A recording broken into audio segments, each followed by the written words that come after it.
যে লাইন দাঁড়িয়ে পড়েছি টিকিটের জন্য। আর এই যে এখানে আছে, টিকিট কেটে নিয়েছি 25 টাকা করে। আর যাব হচ্ছে আজকে কালীঘাট। তো চলো তোমাদেরকে সঙ্গে নিয়ে যাই। আর নতুন একটা আপডেট, কালীঘাটে নতুন ফ্লাইওভার রয়েছে, সেটাই আজকে দেখবো আর তোমাদের সঙ্গে শেয়ার করবো। তো চলো দেখতে থাকো, সঙ্গে থাকো।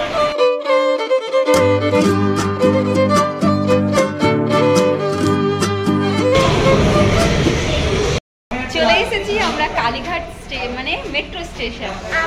আমরা আজকে যাবো কালীঘাট মন্দিরে। আর এটা হচ্ছে 1 নম্বর মেট্রোর যে গেট, এই 1 নম্বর মেট্রো গেট দিয়ে আমরা যাবো আজকে কালীঘাট যে ফ্লাইওভারটা আছে সেইখানে। আর এই 1 নম্বর গেট দিয়ে খুব সুবিধা হবে তাই। আর এই মেট্রো স্টেশনের বাইরেই, আর এই যে পিছনে যে রাস্তাটা, এখান দিয়ে যেতে হবে মন্দিরের দিকে। আর এটা রয়েছে কালীঘাট মেট্রো স্টেশন, মানে মেট্রো স্টেশন। আর এপাশে রয়েছে যতীন দাস পার্ক, ওখান দিয়েও যাওয়া যায়। যতীন দাস পার্ক দিয়ে আসলে আগে আসতে হয়, আর কালীঘাট মন্দিরে মেট্রো নামলে পিছন দিকে যাওয়া যায়। চলো যাওয়া যাক। এই কালীঘাট মেট্রো, আর এই রাস্তা সোজা বরাবর যেতে হবে। 1 থেকে 1.5 মিনিট মতন পায়ে হাঁটলেই পেয়ে যাবেন এই স্কাই ওয়াকটা। তো চলুন যাওয়া যাক। চলে এসেছি এই যে এইখানে, এটাই হচ্ছে নতুন, যেটা পয়লা বৈশাখের আগের দিনকে, মানে নববর্ষের আগের দিন যেটা মানে উদ্বোধন করা হয়েছে। আমাদের মুখ্যমন্ত্রী মমতা বন্দ্যোপাধ্যায় উদ্বোধন করেছে। তো এইটাই হচ্ছে আজকে চলে এসেছি আমরা। আজকে যাব কালীঘাট মন্দিরে।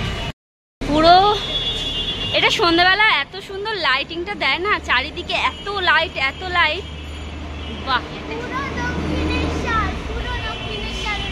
হ্যাঁ, দক্ষিণেশ্বর বিশাল বড়, ভীষণ সুন্দর লাগছে। কিন্তু এই যে কালীঘাটের এই যে পাশে যে সন্ধ্যাবেলা লাইটিংটা দেয়, এই বাইরেটা দিয়ে দেখালে খুব সুন্দর লাগে, খুব ভালো লাগে।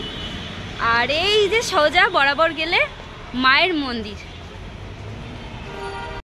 এখান দিয়ে সোজা চলে যাব মায়ের মন্দিরের একদম দরজার সামনে।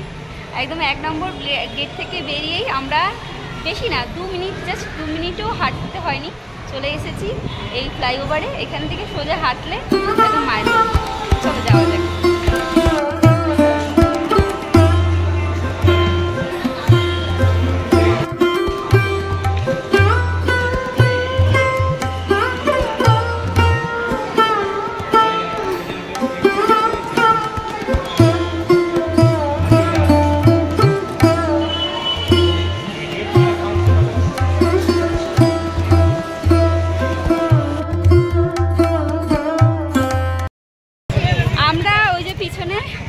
কালীঘাট মায়ের যে মন্দিরের একদম কাছেই চলে এসেছি।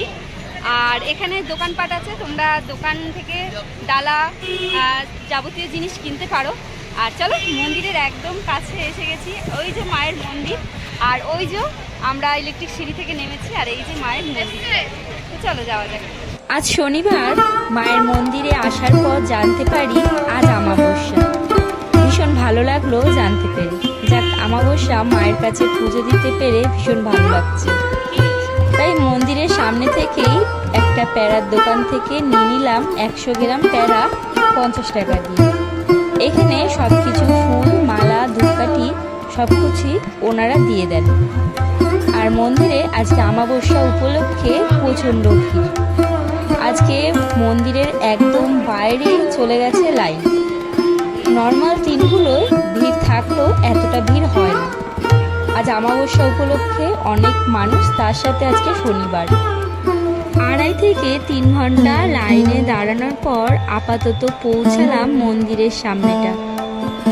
2টোর মধ্যে মন্দির বন্ধ হয়ে যায় এবং মায়ের ভোগ আরতি শুরু হয়, এবং 3টে থেকে মায়ের ভোগ প্রসাদ বিতরণ শুরু হয়।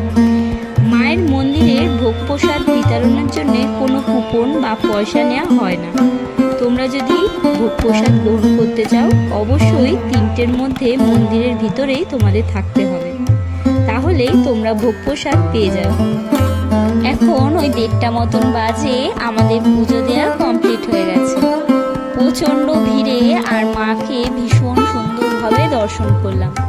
ভিতরে মোবাইল ক্যামেরা অ্যালাউ নেই, যার কারণে তোমাদের সাথে মায়ের মূর্তি শেয়ার করতে পারলাম। আমরা দাঁড়িয়ে আছি মন্দিরের বাইরেটা অনেকটা, প্রায় 3 থেকে 4 ঘন্টা লাইনে দাঁড়ানোর পর